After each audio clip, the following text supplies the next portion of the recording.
1990, perëndimi gënjeu Gorbachevin teksa nënshkroi se NATO nuk do të shtrihet asnjë inç më shumë në Europën qendrore o lindore.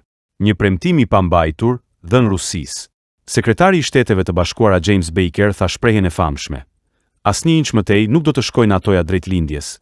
Në takimin me ish-udhëheqësin e Bashkimit Sovjetik, Gorbachev, më 9 shkurt 1990, dhe kjo ishte një pjesë e kaskadës së garancive dhe sigurive që po jepeshin Rusisë nga perëndimi, pas procesit të unifikimit edhe të dy Gjermanive, sipas dokumentave të deklasifikuara nga Departamenti i Shtetit.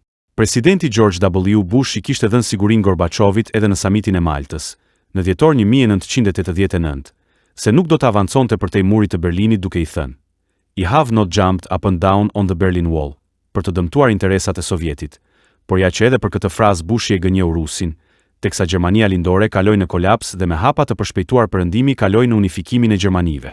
Jo një herë, por 3 herë, sekretari Baker i tha Gorbachevit se NATO nuk do të shkojë asnjë inç më tutje, më 9 shkurt, dhe se shtrirja e NATO-s do të ishte e papranueshme. Po ju paraqes një album fotosh të asaj periudhe për të parë personazhe politike të asaj kohe. Foto të paqarkulluara dendur në media dhe portale. Eduard Shevardnadze, djathtas, përshëndet Hans Dietrich Genscher, majtas, dhe Helmut Kohl në qendër. Pas mbërritjes së tyre në Moskë, më 10 shkurt 1990, për bisedime mbi unifikimin, bashkimin e dy Gjermanive. Marrëveshja për të filluar bisedime 2+4 me 6 ministra të jashtëm të konferencës Open Skies më 13 shkurt 1990. Nga e majta në të djathtë, Eduard Shevardnadze, Bashkimi Sovjetik, James Baker, Shtetet e Bashkuara, Hans Dietrich Genscher, Republika Federale Gjermane, Roland Dumas, Francë, Douglas Hurt, Britania e Madhe, Oskar Fischer, Republika Demokratike Gjermane. Tryeza e parë e rumbullakët e negociatave të 2+4, me 6 ministrat e jashtëm në Bonn, më 5 maj 1990. Nga e majta në të djathtë, Ministri i jashtëm Hans Dietrich Genscher, Republika Federale Gjermane, Ministri President Lothar de Maizière, Republika Demokratike Gjermane, dhe Ministrat e jashtëm Roland Dumas, Francë, Eduard Shevardnadze, Bashkimi Sovjetik, Douglas Hurt, Britania e Madhe, dhe James Baker, Shtetet e Bashkuara, firmosin të ashtu quajturën 2+4 në Moskë, më 12 shtator 1990.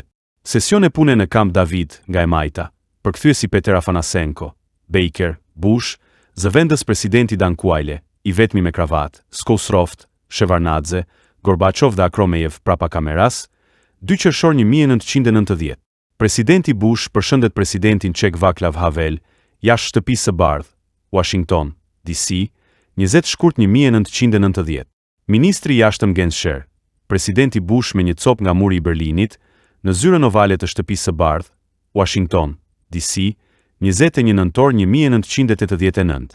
Në Camp David, të gjithë buzëqeshin, përveç marshallit rus në të djathtë. Nga e majta, Baker, Barbara Bush, presidenti Bush, Raisa Gorbachev, presidenti Gorbachev, Shevardnadze, Scowcroft, Akromejev, 2 qershor 1990. Samiti i Washingtonit, mbërritja udhëheqësit të Sovjetit më 31 maj 1990. Pritur me një ceremoni mashështore shtetare në Shtëpinë e Bardhë. Përshëndetja korteziale mes presidentit Bush dhe Mikhail Gorbachev, presidenti i Bashkimit Sovjetik. Sa më sipër, janë të gjitha aktivitetet të kryera, në të cilat veç të tjerat u ra dakord se kufit e NATO-s nuk do të shtoheshin drejt Europës qendrore dhe lindore.